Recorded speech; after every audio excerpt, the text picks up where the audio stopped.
মধু সংগ্রহ করতে গিয়ে বাঘের মুখোমুখি হয়েছেন? হেঁটে যাচ্ছে, আমার লোকজন যাচ্ছে, তার পিছনে যাচ্ছে।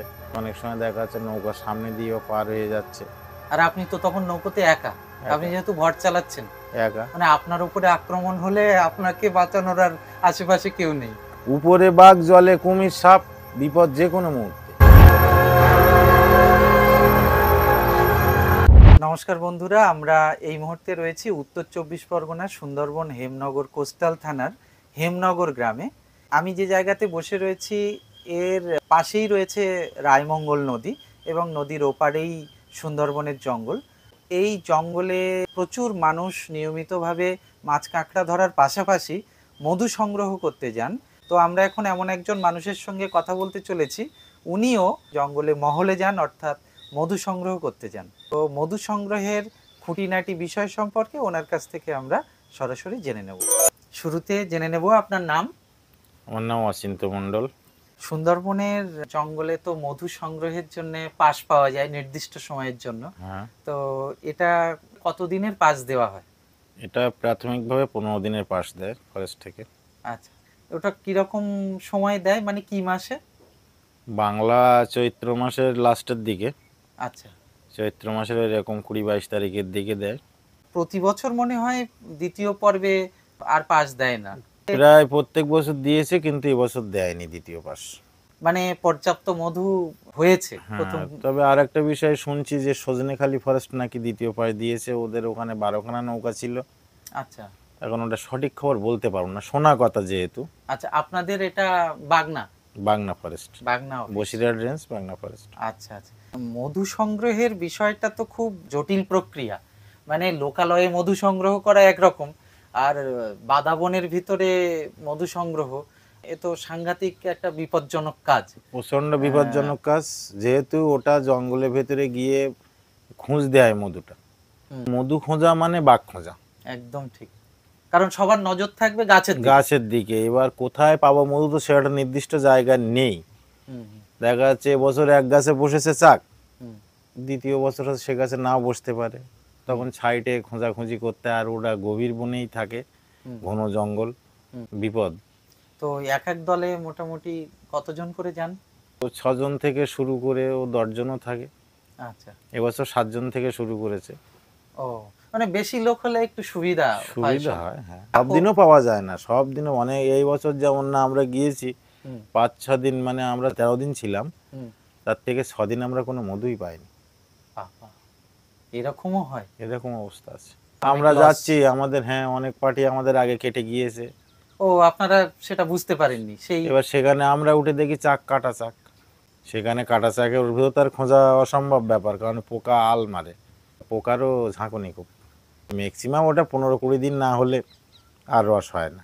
ওটা আগে থেকে তো আপনাদের কাছে খবরও থাকে না যে আগে কোন জঙ্গলে কে ঢুকছে?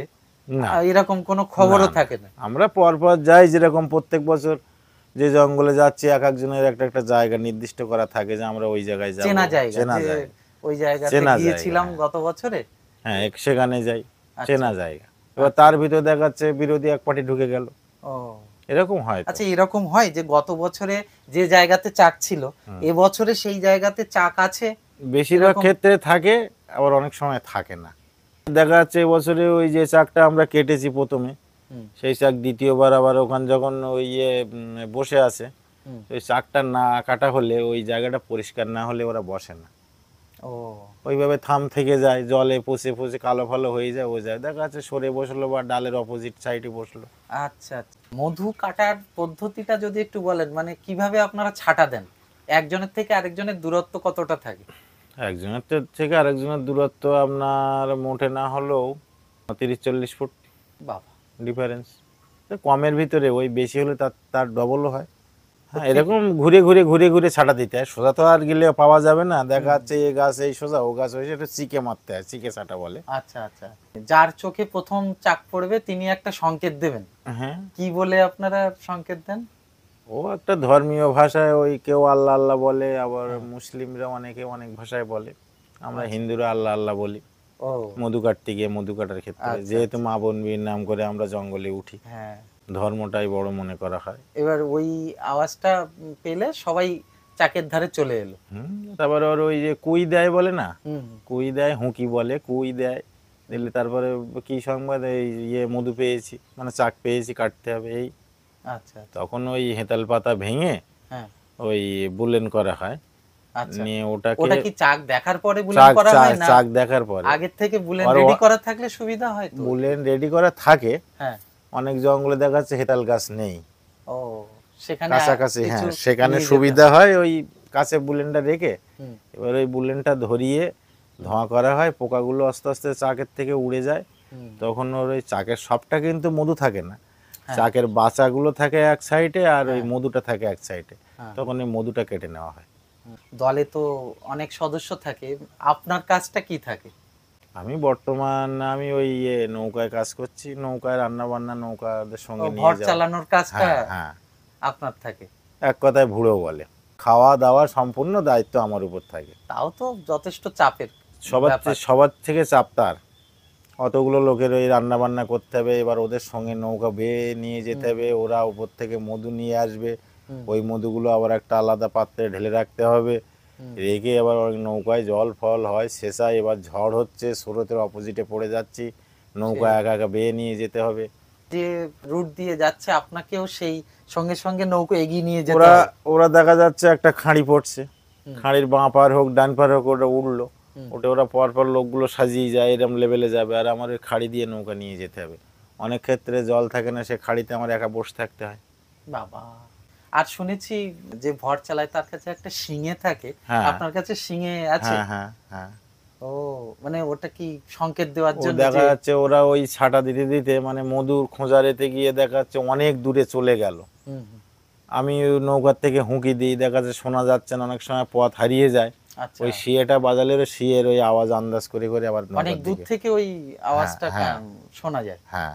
ওটা কি ওই মোষের শিং মোষের দিয়ে শিঙে, তৈরি? মোষের শিং দিয়ে তৈরি। ওটা আপনি সংগ্রহ করেছেন না? না, ওটা ওই কিভাবে? ওটা আরেকজনের ছিল, নৌকায় নিয়ে গিয়েছিল, ওই কাছে সই, নৌকায় যে বাসা বানানো হয় সই বলি আমরা, হুম হুম। ওর কাছে রাখা হয়, ঝোলানো থাকে, প্রয়োজনে বাজানো হয়, না তো হলে ওই একটা নৌকোতে ওই ৮-১০ জন রাত্রিবেলা থাকেন, হ্যাঁ রাত্রিবেলা ঘুমান, হ্যাঁ। তো জায়গা তো খুবই কম। ও কষ্ট করে থাকতে হয়, মশা মাছি তো আছেই, তা বাদে গরম, সবসময় তো হাওয়া হয় না। আমার সংসারে যেমন না আমি একা, আমার ওই ইনকামের উপরে এই 5টা মুখ চেয়ে আছে। মধু সংগ্রহ করতে গিয়ে বাঘের মুখোমুখি হয়েছেন? হেঁটে যাচ্ছে, আমার লোকজন যাচ্ছে, তার পিছনে যাচ্ছে, হেঁটে বাবা। যাচ্ছে, অনেক সময় দেখা যাচ্ছে নৌকার সামনে দিয়েও পার হয়ে যাচ্ছে।